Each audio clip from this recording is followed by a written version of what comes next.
ठीक है, अब वही सब चीजें फिर से बताऊंगा तो फिर ये तो भाई वही हो गया कि समझ रहे हो आप, है ना। वीडियो एक्सेस है ना, अब जाके जितनी बार देखना है उतनी बार आप देख लीजिए ना। वही सब कहानी हम फिर से क्यों हम चिल्लाएं, मतलब थोड़ा स्मार्ट तरीके से काम करना सीखें प्लीज।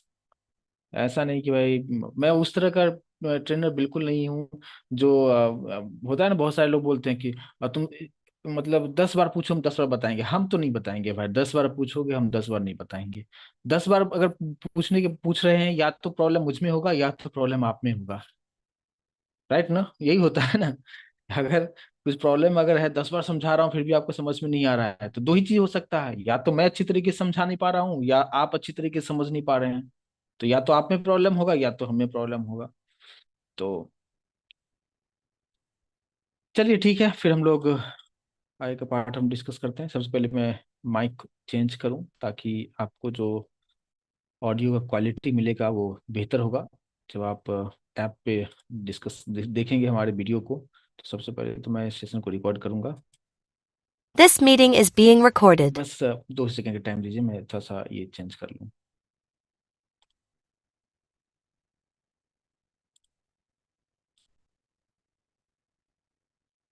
ओके गाइस, तो आज के सेशन में हम लोग डिस्कस करेंगे सर्वलेट के आगे का पार्ट हम डिस्कस करेंगे।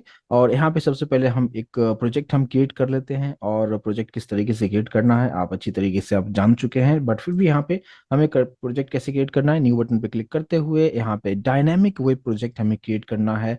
और इसका नाम मैं देता हूँ माई थर्ड वेब एप्स, नाम दे दिया। और इसके बाद सिंपली हम यहाँ पे नेक्स्ट करते हुए इसको हम फिनिश यहाँ पे हम कर देंगे।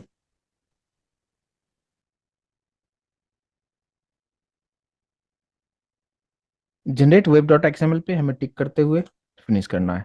और इसके बाद हमारे पास एक प्रोजेक्ट रेडी हो जाएगा, और इस प्रोजेक्ट के अंदर में हम आज क्या सब कोडिंग हम करेंगे उस चीज़ को हम देखेंगे। तो लास्ट क्लास में जिस तरीके से मैंने आपको बताया था, एक सिंपल सा 2 नंबर यूजर ने रिक्वेस्ट किया था, और उसके अकॉर्डिंगली हमने उसका एडिशन करते हुए रिस्पॉन्स को वापस से हमने क्लाइंट के पास भेज दिया था। लेकिन आज अगर हमें उसी प्रोग्राम को थोड़ा सा और आगे बढ़ाते हुए और उसमें चीज़ों को हम ऐड करेंगे तो कैसे किया जाएगा, देखिए यहाँ पे सबसे पहले इसके अंदर में हमें सबसे पहले HTML को डिजाइन करना है। तो यहाँ पे सोर्स में मेन में वेब एप्स जो फोल्डर है, इस वेब एप्स पे राइट क्लिक करते हुए हम लोग यहाँ पे न्यू और HTML फाइल हम लोग बनाएंगे। इसका नाम हमने दे दिया index.html। यहाँ पे नेक्स्ट करना है, इसको फिनिश कीजिएगा। और यहाँ पे एक HTML का कंप्लीट सिंटैक्स आपको देखने को मिल जाएगा, जिसके अंदर हमें यूजर से 2 नंबर लेना है। तो जस्ट हमने यहाँ पे एक फॉर्म में क्रिएट करूँगा, और इस फॉर्म के अंदर में हम कुछ इस तरीके से कर सकते हैं। फॉर्म फॉर्म के अंदर में हमने यहाँ पे ले लिया मेथड। मेथड यहाँ पे हम पोस्ट हम कर सकते हैं, और यहाँ पे एक्शन जो कि अभी फिलहाल हम ब्लैंक रखेंगे। यहाँ पे मैंने दे दिया एंटर फर्स्ट नंबर।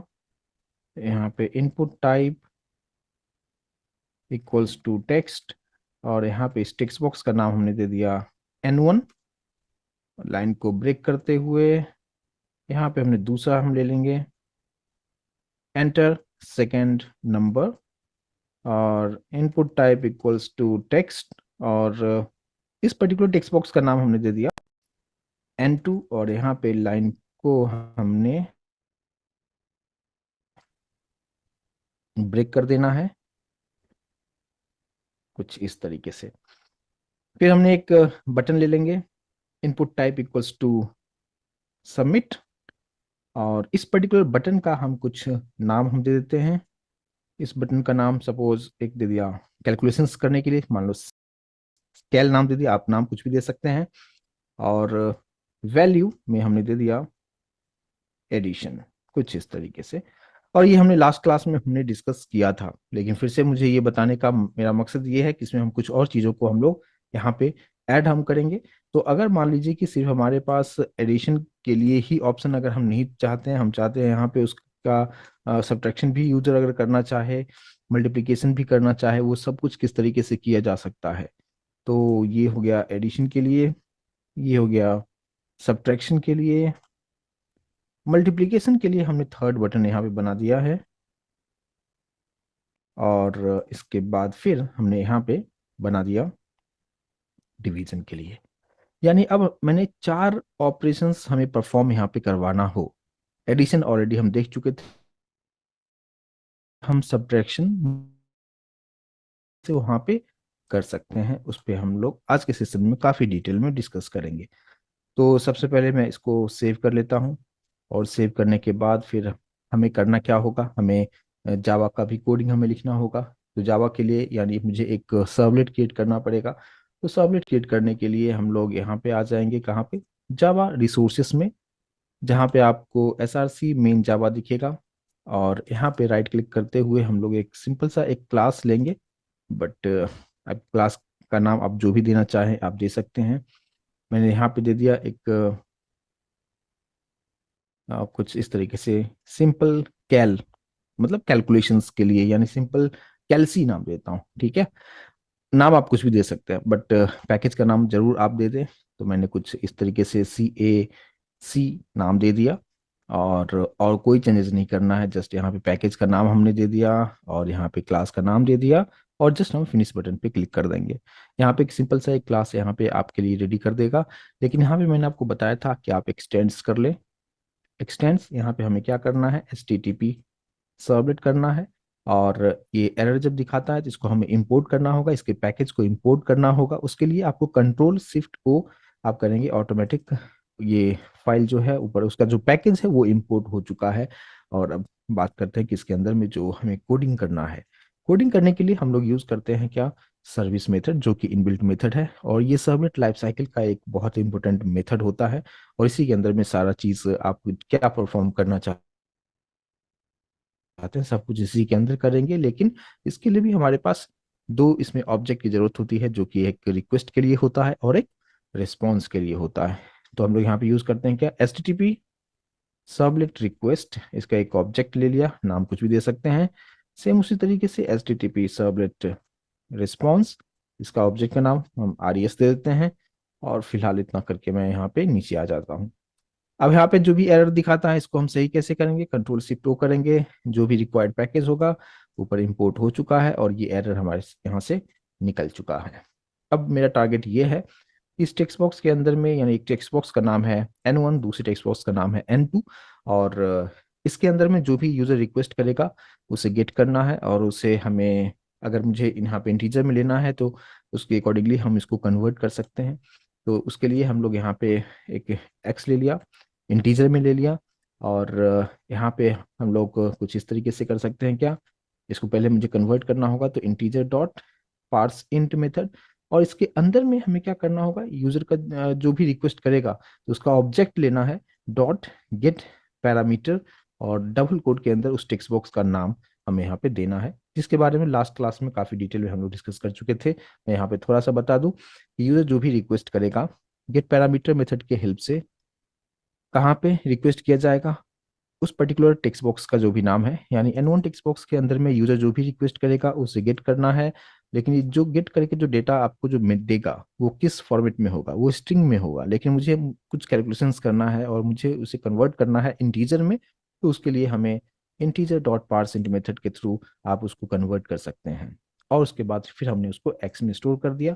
और सेम प्रोसेस हम लोग जो दूसरा टेक्स्ट बॉक्स है वहां से भी नंबर उठाते हुए, और उसको हम लोग वाई में स्टोर करके हम लोग रख देंगे। ठीक है, कुछ इस तरीके से यहाँ तक क्लियर होगा, कोई प्रॉब्लम नहीं होना चाहिए। लास्ट क्लास में भी डिस्कस किया था। अब बात करते हैं कि अब नेक्स्ट प्रोसेस अब क्या किया जा सकता है।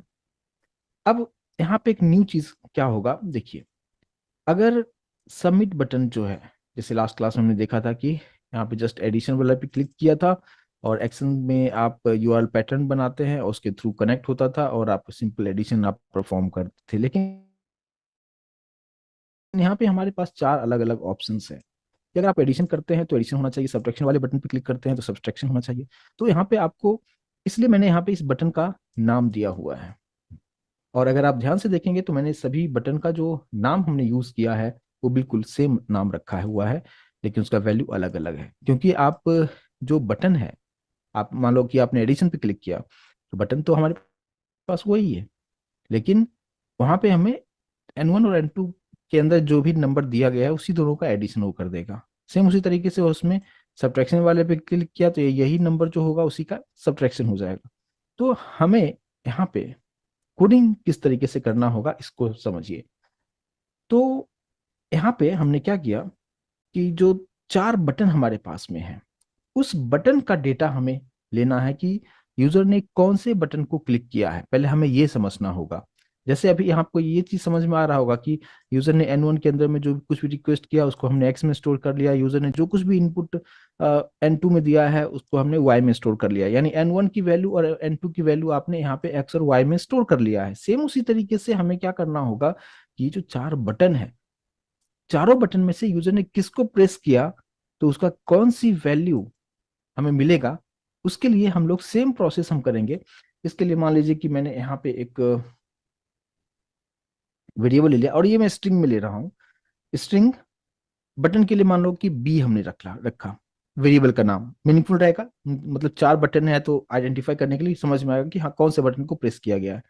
तो मैंने यहाँ पे एक वेरिएबल ले लिया बी, और यूजर जो रिक्वेस्ट करेगा यानी चारों बटन में से उसे कौन से बटन को प्रेस करना है, तो जो भी रिक्वेस्ट वो किया गेट पैरामीटर के हेल्प से, और यहाँ पे उस बटन का नाम क्या रखा है, मैंने कैल रखा है। चारों बटन का नाम हमने कैल ही रखा हुआ है अगर आप यहाँ पे देखेंगे तो, ठीक है, कैल फॉर कैल्सी के पर्पज से। तो मैंने यहाँ पे कैल जो रखा हुआ है, तो यहाँ पे क्या होगा कि यूजर जो भी बटन को प्रेस किया उसका जो भी वैल्यू होगा वो वैल्यू बी के पास में आ जाएगा। तो आपको ये समझना है कि बी के पास में क्या वैल्यू हो सकता है। फॉर एग्जाम्पल यूजर ने प्रेस कर दिया ये थर्ड वाला जो बटन है, तो इसका वैल्यू क्या है, मल्टी। तो वहां पे इस लाइन ऑफ कोड की वजह से यानी लाइन नंबर 14 की वजह से जो होगा, लाइन नंबर 14 की वजह से क्या होगा कि कैल पे क्लिक किया यानी बटन का जो नाम था वो मैंने यहाँ पे डाल दिया कि उस बटन पे क्लिक किया तो उसका वैल्यू क्या है, तो उसका वैल्यू है कैल्सी। तो कैल्सी किस में स्टोर हो जाएगा, बी में स्टोर हो जाएगा। और फिर हम यहाँ पे हम बता सकते हैं कि अगर यहाँ पे बटन के नाम से कि क्या वैल्यू हो, इसके पास वैल्यू कौन सी वैल्यू आएगी, उस वैल्यू के बेसिस पे हम कंडीशन लगा के ऑपरेशंस को परफॉर्म करवा सकते हैं। तो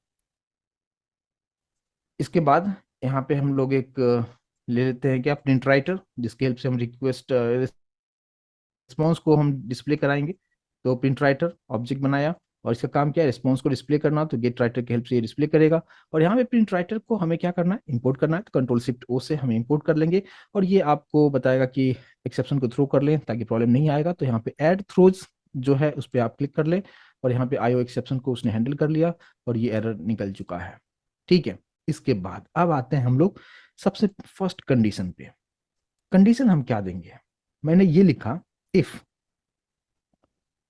यहाँ पे लाइन नंबर 17 पे फोकस कीजिएगा कि ये जो बी है, बी के पास में अगर मान लीजिए कि फर्स्ट अगर यूजर ने फर्स्ट बटन को अगर क्लिक करता है तो बी के पास में कौन सी वैल्यू आएगी, तो बी के पास में जो वैल्यू आएगी वो कौन सा आएगा, एडिशन का आएगा, राइट।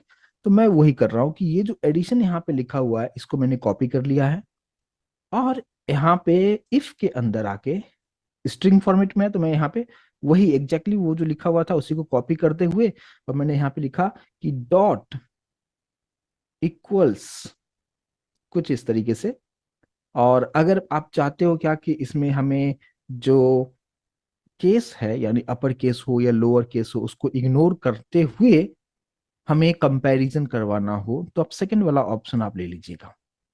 देखिए एडिशन, एडिशन मैंने कहाँ से लिया, मैंने ये बताया कि जहां पे भी उसको एडिशन मिले, है ना, यानी एडिशन वाला जो है एडिशन को कंपैरिजन करेगा किसके साथ, डॉट इक्वल्स, कंपैरिजन कर रहा है इग्नोर करते हुए, केस को इग्नोर करते हुए। अगर आप ये स्मॉल में भी लिखते हो तो भी कोई इशू नहीं है, बट एडिशन लिखा होना चाहिए। किसके साथ कंपैरिजन करेगा, बी के साथ, और बी के पास कौन सी वैल्यू रहेगी, अकॉर्डिंग टू उसका कौन से बटन पे आप क्लिक करते हैं उसके अकॉर्डिंगली। तो फर्स्ट कंडीशन मैंने ये दे दिया कि तो यहाँ पे क्या होगा कि एडिशन का जो वैल्यू है वो इक्वल होगा बी के पास जो वैल्यू है। तो अगर यूजर ने फर्स्ट बटन को क्लिक किया तो इस बी के पास में कौन सी वैल्यू आ जाएगी, एडिशन का। और एडिशन तो यहाँ पे क्या आ रहा है, एडिशन, बी के पास में एडिशन वैल्यू है, उसको कंपैरिजन किया इसके साथ तो दोनों वैल्यू मैच हो रहा है। अगर मैच हो रहा है तो इसके अंदर आपको आना है, और मैंने यहाँ पे एक जेड ले लिया और जेड इक्वल्स टू मैंने क्या कर दिया, एक्स प्लस वाई कर दिया, और एक्स प्लस वाई में यहाँ से डेटा हमें मिल ही रहा है। और इसी के नीचे आके हमने यहाँ पे प्रिंट कर दिया कि पीओ डॉट प्रिंटलन पे कि सम इज प्लस जेड को प्रिंट कर दीजिए। ये एक पार्ट यहाँ पे कंप्लीट हो जाता है, राइट। लेकिन अगर यूजर ने सेकंड बटन पे क्लिक कर दिया, यानी सब्ट्रैक्शन वाला जो बटन है अगर उस पर क्लिक करता है, तो उसके लिए हमें क्या करना होगा, दूसरा कंडीशन लगाना पड़ेगा। तो हम यहाँ पे एलसिफ लगा देते हैं, और दूसरा में जो था वैल्यू हमने यहाँ पे क्या सेट किया हुआ था, सबस सेट किया हुआ था। और ये वहां पे अगर केस को इग्नोर करना है तो वो भी मैंने यूज कर लिया, तो आपको स्मॉल हो कैपिटल हो कैसे भी लिखेंगे तो चलेगा। बट यहाँ पे मैंने लिखा कि सबस डॉट इक्वल्स, यही इसी को मैं रख लेता हूँ। और यहाँ पे बी ऑटोमेटिक यहाँ पे ले ही लिया है। अगर अगर सेकंड वाले बटन को क्लिक करता है तो उसके पास वैल्यू क्या आ जाएगा, सबस, और सबस को इसके साथ मैच करेगा। दोनों अगर मैच हो चुका है तो बोलेगा कि अच्छा अब तुम जो हो क्या कर दो। मैं इसी को मैंने कॉपी करते हुए मैंने यहाँ पे रख दिया, और मैंने बोला यहाँ पे तुम मुझे माइनस परफॉर्म करके दे दो, सब्ट्रैक्शन परफॉर्म करके दे दो। ये सेकंड केस हो गया। आई होप कि इस चीज को समझ पा रहे होंगे। और इसी को मैं कॉपी करते हुए, क्योंकि मेरे पास दो बटन और है तो हमें दो कंडीशंस और ऐड करने होंगे। तो ये सब्ट्रैक्शन के लिए हो गया। तीसरा में वैल्यू क्या हमने रखा हुआ है, मल्टी रखा हुआ है। तो हमने यहाँ पे ये 1 2, यहाँ पे हम तीसरे वाले मल्टी रखेंगे। और यहाँ पे हमने दे दिया कि मल्टीप्लिकेशन, मैसेज हमने दे दिया कि मल्टीप्लिकेशन, इसमें हमने दे दिया डिव। और अगर स्पेलिंग जो स्पेलिंग करेक्ट होना चाहिए, कि इस को इग्नोर करते हुए कंपैरिजन करेगा कि इसका जो डिव है और बी के पास जो डिव है, दोनों में वैल्यू अगर सेम है क्या। तो यहाँ मैंने क्या डिव ही यूज किया है तो कोई प्रॉब्लम नहीं होगा। और यहाँ पे हमने दे दिया डिवीजन, और फिर यहाँ पे मैसेज दे दिया कि डिवीजन इज जेड। कुछ इस तरीके से हमने यहाँ पे चार कंडीशंस हमने यहाँ पे दे दिया। और चारों बटन के अकॉर्डिंगली कौन से बटन पे क्लिक करना है तो क्या परफॉर्मेंस यहाँ पे वो करके दिखाएगा, ये सारा चीज मैंने यहाँ पे कर दिया है। बस इसको हम सेव कर लेंगे।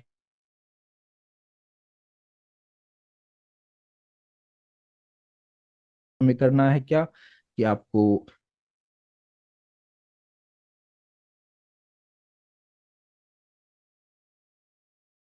एफ के अंदर यहाँ पे अगर आप आते हैं वेब डॉट एक्सएमएल में, और यहाँ पे आपको क्या करना होगा, मैप करना पड़ेगा। तो ये जो वेलकम फाइल्स है उसको एज इट इज रहने देंगे, बट इसी के नीचे आएंगे, लेकिन वेब ऐप के अंदर होना चाहिए।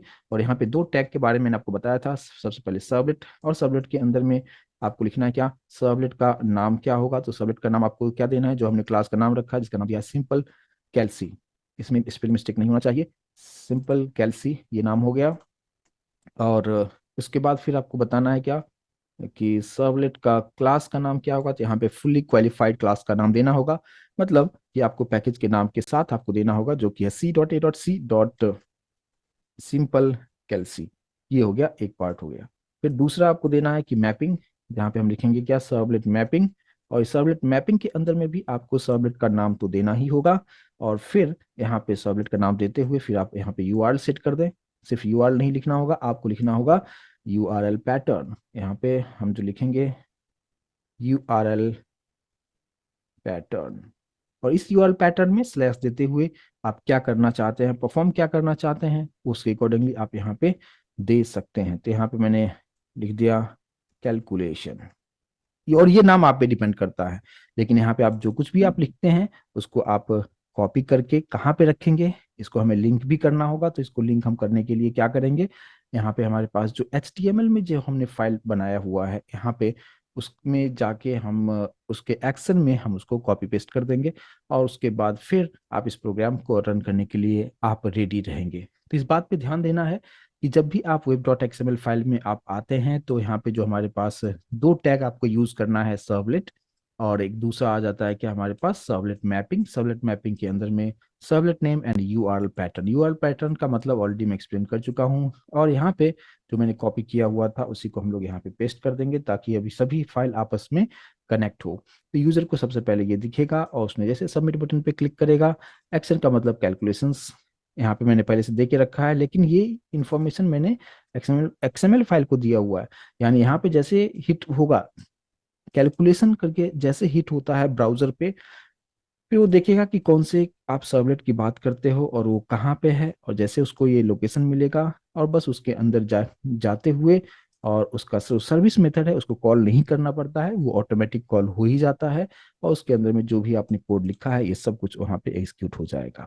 अब इसको हम रन करने के पोजीशन में बिल्कुल हम आ चुके हैं। तो इसको हम रन किस तरीके से करेंगे, तो हमारे पास जो प्रोजेक्ट का नाम हमने जो रखा हुआ है वो है माई थर्ड वेब एप्स। यहाँ पे राइट क्लिक करते हुए run as run on server करेंगे, और यहाँ पे सर्वर को सेलेक्ट करना ना भूलें, और नेक्स्ट करते हुए हम फिनिश करेंगे। जैसे फिनिश करेंगे ये सर्वर स्टार्ट होगा और इस प्रोजेक्ट को रन करेगा, और प्रॉपर तरीके से आपको तभी मिलेगा जब हमने सब कुछ प्रॉपर तरीके से कोड हमने किया होगा। तो थोड़ा सा वेट करते हैं, और ये सर्वर स्टार्ट हो रहा है, और अभी आप यहाँ पे देख पाएंगे। तो अभी अगर आप यहाँ पे देखते हैं कि आउटपुट जो है जैसा हमें चाहिए था उस तरीके से यहाँ पे दिखा रहा है। और यहाँ पे हम कोई भी एक नंबर हम यहाँ पे दे देते हैं, 33 दे दिया, यहाँ पे 23 दे दिया, और यहाँ पे एडिशन पे मैं क्लिक करता हूँ, तो अभी आप देखेंगे कि एडिशन वाला प्रॉपर तरीके से ये काम कर रहा है, कोई प्रॉब्लम यहाँ पे नहीं आ रहा है। उसी तरीके से फिर अगर मैं सब्ट्रैक्शन पे अगर मैं क्लिक करता हूँ, तो सब्ट्रैक्शन भी प्रॉपर तरीके से काम कर रहा है, मल्टीप्लिकेशन भी काम कर रहा है, और डिवीजन भी यहाँ पे काम कर रहा है। यानी चारों ऑपरेशंस को यहाँ पे परफॉर्म, यहाँ पे बेहतर तरीके से आप यहाँ पे इसको देख पाएंगे कि क्या ये यहाँ पे काम किस तरीके से हो रहा है। यानी अगर मैं यहाँ पे थोड़ा सा इसको मैं आपको बताऊं कि ये जो मेन पार्ट है ये चीज समझने वाला चीजें हैं, कि मैंने किस तरीके से चार अलग अलग बटन बनाया, और चारों बटन पे में से किसी पे भी अगर आप क्लिक करते हैं तो आप इसी पेज पे आप आते हो। राइट, आप इसी पेज पे आते हो। क्यों? क्योंकि यहाँ पे इंडेक्स में मैंने दे ही दिया है कि आप चारों में से किसी भी बटन पे क्लिक करो, क्योंकि चारों को एक ही बार तो आप क्लिक नहीं कर सकते हैं। राइट, आप किसी न किसी एक ही बटन को एक बार में क्लिक करोगे। तो अगर आप किसी भी एक बटन को क्लिक करते हो तो आपको एक्शन का मतलब उस पेज पे ले जाएगा कैलकुलेशंस के लिए। और यहाँ पे कैलकुलेशंस का पार्ट मैंने बताया हुआ कि कैलकुलेशन जो है किसका यूआरएल पैटर्न है, किसको कौन से क्लास को ये कौन से सर्वलेट को कॉल करेगा। और यहाँ पे आने के बाद फिर मैंने यहाँ पे अलग अलग कंडीशंस डाल दिया कि एडिशन अगर है, अगर उसकी वैल्यू अगर मैच कर रहा है ये इससे, तो उसके अकॉर्डिंगली आप यहाँ पे कैलकुलेशंस को परफॉर्म आप कीजिए। तो ये हो जाता है कि कंडीशनल प्रोग्राम की चार अलग अलग बटन भी है, लेकिन फिर भी आप चारों किसी भी बटन पे क्लिक करते हो तो एक ही सर्वलेट पे आप किस तरीके से आएंगे। तो उसको मैंने यहाँ पे बताने की कोशिश किया। मैं उम्मीद करता हूँ कि इस चीज को आप समझ पाए होंगे। और अब हम बात करते हैं क्या, कि इसी प्रोग्राम को थोड़ा सा और हम आगे बढ़ाते हैं। मैंने आपको ये बताया कि पब्लिक वॉइड सर्विस मेथड जो है हम इस तरीके से हम काम कर सकते हैं, जो कि इनबिल्ट मेथड है। लेकिन अगर हम बात करें कि इसके अलावा भी कुछ और भी मेथड यहाँ पे दिए गए हैं उसका भी आप यूज कर सकते हैं। सर्विस मेथड का एक एडवांटेज ये है कि आप index.html फाइल के अंदर में आप मेथड यहाँ पे गेट रखो या पोस्ट रखो कोई मैटर नहीं करेगा, और ये मेथड कॉल होगा। जैसे कि मान लीजिए कि मैंने यहाँ पे गेट मेथड अगर मैं रखता हूँ यहाँ पे, तो अगर गेट मेथड रखता हूँ इसका मतलब क्या, कि अभी जो हम लोग यूज कर रहे हैं सर्विस मेथड उस पर कोई इफेक्ट नहीं पड़ेगा।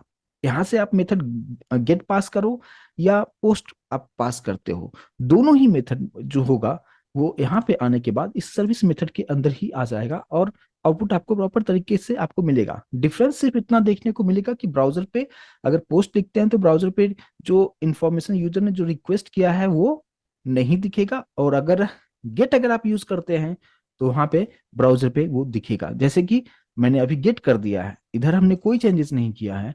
और अगर हम इस प्रोग्राम को रन करके अगर हम देखें, यानी इसी को मैं रिफ्रेश करके देखता हूँ कि लिया है या नहीं। अभी अगर अगर आप देखेंगे यहाँ पे मैंने कोई भी एक नंबर दे दिया, ठीक है, मैंने एडिशन। अभी आप ब्राउजर पे आप फोकस कीजिएगा, ब्राउजर पे अभी बिल्कुल भी कोई भी जो भी यूजर ने रिक्वेस्ट किया है अभी आपको यहाँ पे नहीं दिख रहा है। लेकिन जैसे मैं एडिशन पे बटन पे मैं क्लिक करता हूँ, तो क्लिक करने के बाद आप देख सकते हैं यहाँ पे कैलकुलेशंस जो है ये चीजें तो दिखा रहा है कि ये यूआरएल आपने सेट किया था, लेकिन उसके बाद N1 और N2 की वैल्यू भी दिखा रहा है, प्लस वहां पे आपने कौन से बटन को सेलेक्ट किया है वो भी चीजें आपको यहाँ पे देखने को मिल रहा है, बिकॉज ऑफ गेट मेथड आपने यूज किया है। लेकिन अगर आपने पोस्ट मेथड यूज किए होते तो ये सब चीजें आपको यहाँ पे देखने को नहीं मिलता। राइट, जैसे कि उसको भी मैं आपको यहाँ पे करके दिखा दूं कि अगर आपने, इससे पहले तो मैंने पोस्ट ही यूज किया था, बट अब उस चीज पे फोकस करते हुए भी आप देख लें इसको। अगर मैंने यहाँ पे पोस्ट अगर यूज कर दिया है, तो जैसे हमने पोस्ट यूज किया है और अब मैं यहाँ पे आता हूँ पेज पे, और मैं इसको रिफ्रेश करते हुए कोई दूसरा नंबर मैं यहाँ पे दे रहा हूँ, और यहाँ पे सब्ट्रैक्शन पे मैं क्लिक कर रहा हूँ, अभी आप देख पाएंगे यहाँ पे सिर्फ बता रहा है कि इस यूआरएल को हिट किया, और डायरेक्टली इसके आगे कुछ भी इंफॉर्मेशन नहीं दे रहा है, यानी यूजर ने क्या रिक्वेस्ट किया है, क्या कौन सा नंबर दिया, उसने कौन से बटन को क्लिक किया, वो सब चीजें यहाँ पे हाइड हो चुका है, वो नहीं दिख रहा है। यहाँ पे हम पोस्ट मेथड हमने यूज किया। तो ये होता है get method and post method. लेकिन इससे क्या, इससे यहाँ पे जो हमारे पास सर्वलेट के अंदर में जो सर्विस मेथड है, इसमें कोई इफेक्ट नहीं कर रहा है। आप उधर गेट यूज कीजिए या पोस्ट यूज कीजिए, ये सर्विस मेथड आराम से कॉल होता है। लेकिन अब यहाँ पे इसी प्रोग्राम में मैं आपको एक चीज और बताऊं कि अब मैं चाहता हूं कि सर्विस मेथड तो इनबिल्ट मेथड है, उसी तरीके से एक और आता है इसमें, क्या, do get and do post method. वहां पे स्पेसिफाई हो जाता है कि आपने HTML से कौन से मेथड आप यूज आप कर रहे हो। मेरे कहने का मतलब, ये जो सर्विस मेथड है इसकी जगह पे अगर मैं लिख देता हूं क्या यहाँ पे, डू गेट मेथड, और ये भी इनबिल्ट मेथड है, बाकी सब कुछ सेम रखा है, जस्ट मैंने सर्विस को हटा के वहां पे क्या लिख दिया, डू गेट मेथड अगर मैं यूज करता हूं। और इसको हम सेव कर लेते हैं, सेव कर लिया। लेकिन यहां पे अगर आप देखेंगे हमने क्या यूज किया है, पोस्ट मेथड। अब इस केस में अगर आप डू गेट और डू पोस्ट मेथड यूज करते हैं सर्वलेट के अंदर में, तो इस बात पे भी ध्यान रखना होगा कि यहाँ पे मेथड जो है एग्जैक्टली सेम होना चाहिए। मतलब अगर आप यहाँ से पोस्ट पास कर रहे हो और आपने यहाँ पे अगर डू गेट मेथड यूज किया है, इस बात पे ध्यान रखना है, डू गेट में जी कैपिटल होगा, तो वो काम नहीं करेगा। ठीक है, अब इसको मैं रन करके आपको दिखाता हूँ। इस प्रोग्राम को कुछ इस तरीके से कर दिया है, और हम फिर से बैक जाते हैं, इस पेज को रिफ्रेश करते हुए मैं कुछ यहाँ पे डेटा मैंने दे दिया, और अब यहाँ पे एडिशन पे मैं क्लिक करता हूँ। अभी आप देख पाएंगे, अभी आप देखो क्या बता रहा है, मेथड नॉट अलाउड। इसका इसका मतलब क्या हुआ, यहाँ पे आप देखो नीचे क्या, HTTP method post is not supported by this URL। ये यहाँ पे ये सिंपली बता रहा है कि HTML से मेथड कुछ और पास किया जा रहा है, लेकिन आपने जो सर्वलेट के अंदर जो मेथड यूज किया है वो डिफरेंट है, तो इसलिए ये काम नहीं करेगा। और आपको इस तरीके से जब भी आउटपुट अगर इस तरीके का अगर आपको एरर मैसेज अगर आपको दिखता है, तो आप समझ जाइए कि आपने कहीं ना कहीं दोनों में मिसमैच जरूर हुआ है। मैं उम्मीद करता हूँ इस चीज को आप समझ पाए होंगे। तो अभी हमें क्या करना होगा, यहाँ पे अगर डू गेट है तो आप यहाँ पे भी क्या करेंगे, आप गेट मेथड को ही आप यूज आप करेंगे। यहाँ पे मैंने क्या लिख दिया, गेट मेथड हमने यूज कर दिया। और अगर मैं गेट यूज करता हूं और यहाँ पे भी ऑलरेडी डू गेट है, तो कोई प्रॉब्लम नहीं होगा।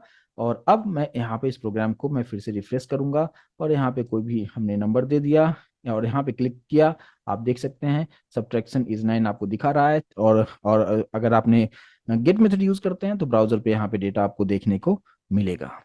तो इस चीज को आप समझ पाए होंगे। तो आपसे कभी कभी इंटरव्यू में पूछ दिया जाता है कि अगर आप सर्विस मेथड यूज करते हैं तो उसका एडवांटेज क्या होगा, तो आपको बताना है कि अगर सर्विस मेथड आप सर्वलेट में अगर यूज करते हैं तो एडवांटेज यही होगा कि आप HTML वाले फाइल से आप गेट मेथड यूज कीजिए या पोस्ट मेथड यूज कीजिए, वो सर्विस मेथड कॉल हो जाएगा। लेकिन अगर आप यहाँ पे आप डू गेट और डू पोस्ट अगर यूज करते हैं, तो इस बात पे ध्यान रखना है कि आपने दोनों ही का ही नाम सेम होना चाहिए। सेम उसी तरीके से अगर मान लीजिए मैंने यहाँ पे डू पोस्ट अगर यूज करता हूं, तो आपको इस बात पे ध्यान रखना है कि यहाँ से भी पोस्ट ही पास होना चाहिए, गेट पास नहीं होना चाहिए। ठीक है, तो ये अल्टरनेट ऑप्शन दिया, कोई ऐसा एडवांटेज नहीं है कि आप सर्विस मेथड यूज करेंगे तो कुछ अलग आउटपुट मिलेगा, डू गेट और डू पोस्ट से अलग मिलेगा, नहीं। एक अल्टरनेट वे है, और मैंने आपको सभी तरीके से बताने की मैंने कोशिश किया। और इस चीज को मैं उम्मीद करता हूँ कि इसको आप अच्छी तरीके से समझ पाए होंगे। जैसे कि यहाँ पे मैंने पोस्ट कर दिया है, तो यहाँ पे भी हमें कंपलसरी तौर पे डू पोस्ट करना होगा, पोस्ट में P कैपिटल होगा, इस बात पे ध्यान देना है। और फिर इसको हम आउटपुट एक बार हम रिफ्रेश करके एक बार हम आउटपुट भी देख लेते हैं कि सब कुछ सही तरीके से काम कर रहा है। कोई भी एक नंबर ले लिया मैंने, और यहाँ पे मैंने मल्टीप्लीकेशन पे क्लिक किया, आप देख सकते हैं कि मल्टीप्लीकेशन का जो आउटपुट है हमें प्रॉपर तरीके से दिख रहा है। लेकिन आप यहाँ पे ब्राउजर पे कोई भी डेटा आपको, जो भी यूजर ने रिक्वेस्ट किया है वो डेटा आपको यहाँ पे देखने को नहीं मिलेगा। तो ये चीजें जो है यहाँ पे, do get method, do post method and service method, ये तीनों ही मेथड जो है HTTP सर्वलेट का पार्ट होता है, जो कि इनबिल्ट होता है। ऐसा नहीं कि मैं अपनी मर्जी से कुछ मेथड यहाँ पे बना दिया। और लेकिन आप चाहें तो आप बना सकते हैं, जो कि हम आने वाले सेशन में हम डिस्कस करेंगे कि उसको हम किस तरीके से हम बना सकते हैं। लेकिन यहाँ तक जो है इस पर्टिकुलर चीज को आप अच्छी तरीके से, मैं उम्मीद करता हूँ, समझ पाए होंगे कि डू पोस्ट कब यूज कर सकते हैं, डू गेट कब यूज कर सकते हैं, सर्विस मेथड कब यूज कर सकते हैं, क्या क्या उसमें ड्रॉबैक है, क्या इसमें एडवांटेज है, उस चीज को मैंने समझाने की कोशिश किया। अब यहाँ पे एक चीज क्वेश्चन और आपसे पूछा जाता है कि एक ही सर्वलेट के अंदर में क्या हम दोनों ही मेथड को यूज कर सकते हैं क्या? डूगेट और डू पोस्ट अल्टरनेटिव है किसका? सर्विस मेथड का। तो सेम प्रोग्राम में अगर मैं इसी मेथड को कॉपी कर लिया, सेम इसी मेथड को मैंने कॉपी कर लिया, ठीक है, इस मेथड को कॉपी करने के बाद नीचे हमने पेस्ट कर दिया, ठीक है, और यहां पे मैंने कर दिया क्या? डू गेट मेथड, ऐसे रख दिया। यानी सेम सर्वलेट में डू गेट मेथड भी हमने रखा है और हमारे पास डू पोस्ट मेथड भी हमने रखा हुआ है। तो ये एक वैलिड प्रोग्राम है या नहीं है? तो आपको बताना है कि बिल्कुल ये वैलिड बिल्कुल है, कोई प्रॉब्लम इसमें नहीं आएगा। तो दो मेथड है तो कौन सा मेथड कॉल होगा? तो ये तो मैंने ऑलरेडी आपको बता दिया कि यहाँ पे ये डिपेंड करता है कि आपने जो index dot H T M L वाले फाइल में यहाँ पे कौन से मेथड को आपने यूज किया है।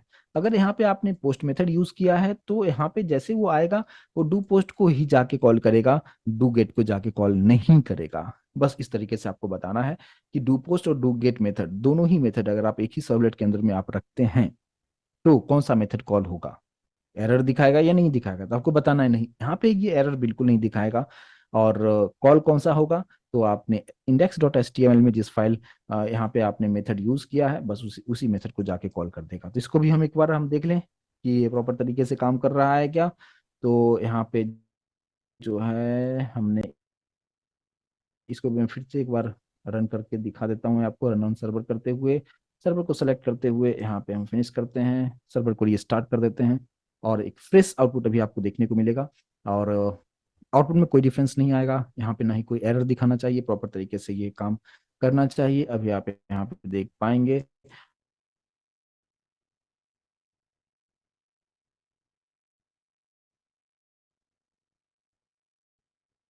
और यहाँ पे कोई भी एक नंबर हमने यहाँ पे ले लिया है और यहाँ पे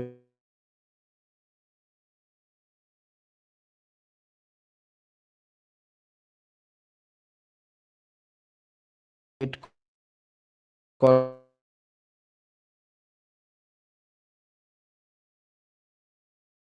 होगा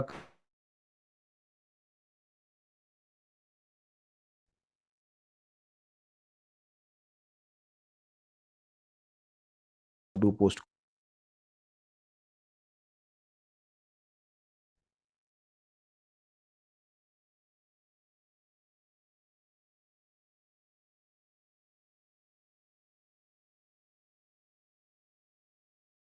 प्रोग्राम के थ्रू मैं चीज़ों को समझाने की कोशिश में यहाँ पे अगर मैं करता हूँ तो और बेहतर तरीके से इसको आप समझ पाएंगे। जैसे कि फिलहाल मैं यहाँ पे सभी को मैं क्लोज कर देता हूँ, कंप्लीटली क्लोज मैंने कर दिया है, ठीक है। और यहाँ पे मैं एक न्यू फिर से एक यहाँ पे प्रोजेक्ट में बना रहा हूँ, न्यू डायनामिक वेब प्रोजेक्ट में बना रहा हूँ और इसको मैं देता हूँ कि सर्वलेट लाइफ साइकिल नाम दे दिया।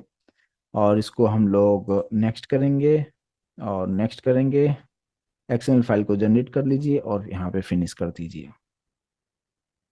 जब आप कुछ इस तरीके से करेंगे और यहाँ पे मुझे सर्वलेट की लाइफ साइकिल को अगर मैं बताना चाहता हूँ तो देखिए, अगर आपसे पूछा जाता है कि सर्वलेट क्या है, अभी तक जो मैंने आपको डेफिनेशन दिया कि सर्वलेट एक जावा का एक ऐसा टेक्नोलॉजी है जिसके हेल्प से आप डायनामिक वेब एप्लीकेशंस बना सकते हैं जहां पे यूजर कुछ रिक्वेस्ट करेगा और उस रिक्वेस्ट का जो है प्रोसेसिंग होगा सर्वर पे, और फिर वो जो भी प्रोसेसिंग हुआ है वो इमेज के फॉर्म में या वीडियो के फॉर्म में या एचटीएमएल के फॉर्मेट में या जेसन के फॉर्मेट में क्लाइंट के पास पहुंच जाता है और इसी को हम सर्वलेट कहते हैं। बट अगर थोड़ा सा और इंटरनली हम जाएं और टेक्निकल टर्म पे आए कि सर्वलेट है क्या, जैसे मैंने अभी हम लोग जो यूज कर रहे थे कि H T T P servlet, जो हम expanse H T T P servlet हम लोग कर रहे थे, तो H T T P servlet क्या है? वो एक क्लास है। लेकिन अगर मैं सिर्फ सर्वलेट की बात करूं तो वो क्लास नहीं है। सर्वलेट जो है एक इंटरफेस होता है और इंटरफेस आप जानते हैं, ऑलरेडी हम डिस्कस कर चुके हैं इंटरफेस क्या होता है। तो अगर मैं यहाँ पे इस प्रोग्राम को मैं कुछ इस तरीके से आपको बताऊं कि इसके अंदर में कौन कौन से मेथड्स हैं जो कि इनबिल्ट है, कौन किसको कॉल करना होता है, कौन बाय डिफॉल्ट कॉल हो जाता है, उस चीज को मैं समझाने की यहाँ पे कोशिश करूंगा। तो देखिए, सबसे पहले मैंने यहाँ पे जो है हमने एक जो जावा रिसोर्सेस है उसके अंदर में एसआरसी में जावा का जब भी काम करेंगे तो इसी में सब कुछ रखेंगे। राइट क्लिक करते हुए न्यू, हमने यहाँ पे एक सिंपल सा एक क्लास हमने बना दिया। पैकेज का नाम जो भी देना चाहें पैकेज का नाम हमने दे दिया और यहाँ पे क्लास का नाम हमें देना है। तो मैंने यहाँ पे सिंपली क्लास का नाम दे दिया कि माई सर्वलेट, कुछ इस तरीके से नाम दे दिया। माई सर्वलेट से अलग नाम देता हूँ, माई क्लास नाम दे दिया मैंने। और जस्ट हम यहाँ पे फिनिश करेंगे। तो ये सिंपल सा एक क्लास यहाँ पे क्रिएट हो चुका है, जनरेट हो चुका है। अब अभी तक हम लोग क्या कर रहे थे, यहाँ पे एक्सटेंस एचटीटीपी सर्वलेट कर रहे थे, और एचटीटीपी सर्वलेट ऑब्वियस सी बात है, अगर आप एक्सटेंस करते हो तो ये क्या होगा, ये क्या है, ये क्लास की तरह काम करता है। लेकिन अगर मैं सिर्फ यहाँ पे लिखता हूँ सर्वलेट, है ना, तो यहाँ पे एक्सटेंस नहीं हमें लिखना है, यहाँ पे इम्प्लीमेंट्स करना है, इम्प्लीमेंट सर्वलेट, क्योंकि सर्वलेट को हम इम्प्लीमेंट करते हैं। तो इम्प्लीमेंट सर्वलेट अगर आप लिखते हैं तो यहाँ पे जो इक्लिप्स है, इसमें आपको एक शॉर्टकट कीज आपको दिया है कि अगर आपको समझना हो, और सर्वलेट जो है एक इनबिल्ट इंटरफेस होता है, इंटरफेस के अंदर बहुत सारे मेथड्स पहले से बने हुए होते हैं, जिसका सिर्फ बॉडी पार्ट नहीं होता है, सिर्फ डिक्लेरेशन होता है। अगर वो चीज आपको देखना हो कि इसमें कौन कौन से मेथड्स इसके अंदर में बनाए गए हैं, तो उसको हम किस तरीके से चेकआउट कर सकते हैं।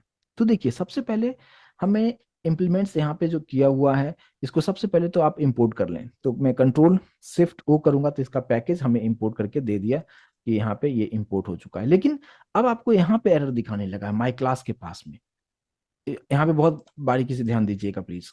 यहाँ पे माई क्लास इंप्लीमेंट सर्वलेट आपको दिखा रहा है, लेकिन माई क्लास के पास एरर क्यों दिखा रहा है? जैसे आप कर्सर को यहाँ पे रखेंगे तो बताएगा कि ये क्या बताएगा कि आपने यहाँ सर्वलेट क्लास के अंदर में, सर्वलेट इंटरफेस के अंदर में कितने मेथड्स हैं जो जस्ट डिक्लेयर करके रखा गया है। ठीक है, तो उसको हम यहाँ पे किस तरीके से आइडेंटिफाई करेंगे? देखिए, मैंने जैसे कर्सर यहाँ पे रखा है, यहाँ पे दो तरीके से बता रहा है कि इसको फिक्स किया जा सकता है। एक तो बता रहा है कि इसको क्लास कर दो, दूसरा बता रहा है कि फर्स्ट वाला अगर ऑप्शन देखेंगे आप, यहाँ पे आपको देखने को मिलेगा क्या, एड अनइम्प्लीमेंटेड मेथड्स। मतलब इसमें पहले से बना हुआ कुछ मेथड्स है जो कि अनइम्प्लीमेंटेड है, मतलब जिसको इम्प्लीमेंट नहीं किया गया है, सिर्फ वहां पे डिक्लेरेशन किया गया है। और जैसा कि आप लोग जानते होंगे कि कोर जावा में हमने इंटरफेस के बारे में डिस्कस किया था कि सब मतलब इंटरफेस का मतलब ही होता है उसमें सिर्फ मेथड का डिक्लेरेशन किया जाता है। तो इस पे मैं क्लिक करता हूँ, जैसे मैं क्लिक करूंगा इसके अंदर में जितने भी मेथड्स होंगे वो सब आपके सामने में नीचे आपको देखने को मिलेगा। आप देख सकते हैं यहाँ पे डिस्ट्रॉय मेथड है, फिर यहाँ पे है गेट सर्वलेट कॉन्फ़िग मेथड है, गेट सर्वलेट इन्फो मेथड है, इनिट मेथड है, और यहाँ पे सर्विस मेथड भी है। और यही सर्विस मेथड मैं यूज करके आपको चीजों को बताया था कि यहाँ पे किस तरीके से ये काम हो रहा है। तो जो सर्विस यहाँ पे है वो एक यहाँ पे ये जो मेथड है, और इसी मेथड का यूज हमने किया था। तो यहाँ पे इनिट मेथड, सर्विस मेथड, और हमारे पास में आता है डिस्ट्रॉय मेथड। ये तीन मेथड जो है, क्या क्या आपने सर्विस मेथड अभी हमने यूज किया, उसके बाद इनिट मेथड, और फिर डिस्ट्रॉय मेथड। ये लाइफ साइकिल का यानी सर्वलेट लाइफ साइकिल का ये तीन बहुत इंपॉर्टेंट मेथड होता है। और जैसे आप यहाँ पे कर्सर रखेंगे तो इसके मेथड के बारे में आपको डिटेल भी बताएगा कि ये जो डिस्ट्रॉय मेथड है ये कब कॉल होता है। जैसे सर्वलेट को आप बंद करोगे ऑटोमेटिक जो है एक डिस्ट्रॉय हो जाता है, और आपको कॉल करने की जरूरत नहीं होती है। जिस तरीके से अभी आपको सर्विस मेथड देखा था, क्या मैंने कभी कहीं से भी सर्विस मेथड को कॉल किया था? नहीं किया था। हमने डायरेक्टली उस क्लास को कॉल किया था, मेथड को कॉल किया था, ऑटोमेटिक सारा चीज ऑटोमेटिक हो रहा था। ठीक है, तो डिस्ट्रॉय मेथड है। इनिट मेथड, इनिट का मतलब क्या, इनिशियलाइज करना, यानी सर्वलेट को इनिशियलाइज करता है। डिस्ट्रॉय मतलब डिस्ट्रॉय कर दिया। और सर्विस मेथड मतलब क्या प्रोसेस हो रहा है वो सारा चीज वहां पे वो करेगा। तो ये तीन मेथड जो होता है जिसे आपको कॉल नहीं करना होता है, फिर से समझिएगा, डिस्ट्रॉय मेथड, और ये जो मेथड है गेट सर्वलेट कॉन्फ़िग, या आप सर्वलेट, ये गेट सर्वलेट इन्फो, ये जो दो मेथड है, ये इसे आपको कॉल करना होगा। इसके अंदर में कुछ चीजों को लिखेंगे और फिर इस मेथड को कॉल करेंगे तो उसका आउटपुट आपको देखने को मिलेगा। बट बाकी जो है ऑटोमेटिक ये कॉल होता ही होता है। तो कैसे होता है, अगर मैं इसी में कुछ मैसेज मैं लिख दूं ताकि आपको पता चले, जैसे इस प्रोग्राम को रन करेंगे तो उसका आउटपुट हमें देख के समझ में आएगा कि कौन सा मेथड कॉल हुआ है। तो हमने यहाँ पे सिंपली कुछ इस तरीके से हम लोग कर दें।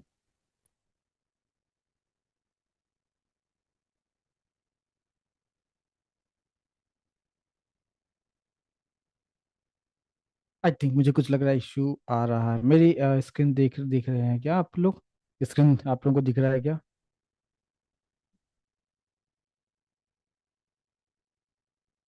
किस तो प्रॉब्लम है? ओके, मेरी वॉइस अभी आ रही है, मेरी वॉइस प्रॉपर तरीके से आ रही है? गूगल मीट प्लीज कंफर्म करें।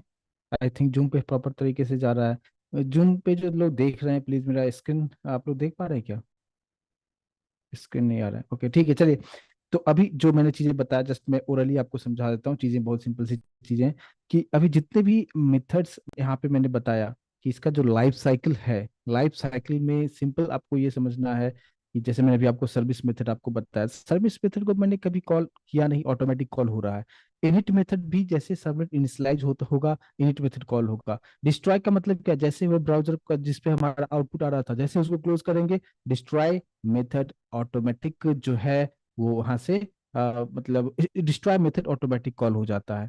तो जो तीन मेथड है, इनिट मेथड मतलब कि सर्वलेट को इनिशियलाइज करने के लिए हम करेंगे, सर्विस मेथड उसके अंदर जो भी प्रोसेसिंग होगा उसको कॉल करेंगे, और डिस्ट्रॉय मेथड।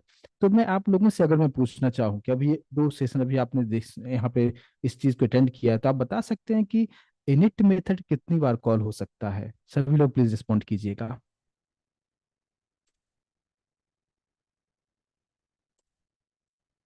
यस, कितनी बार कॉल हो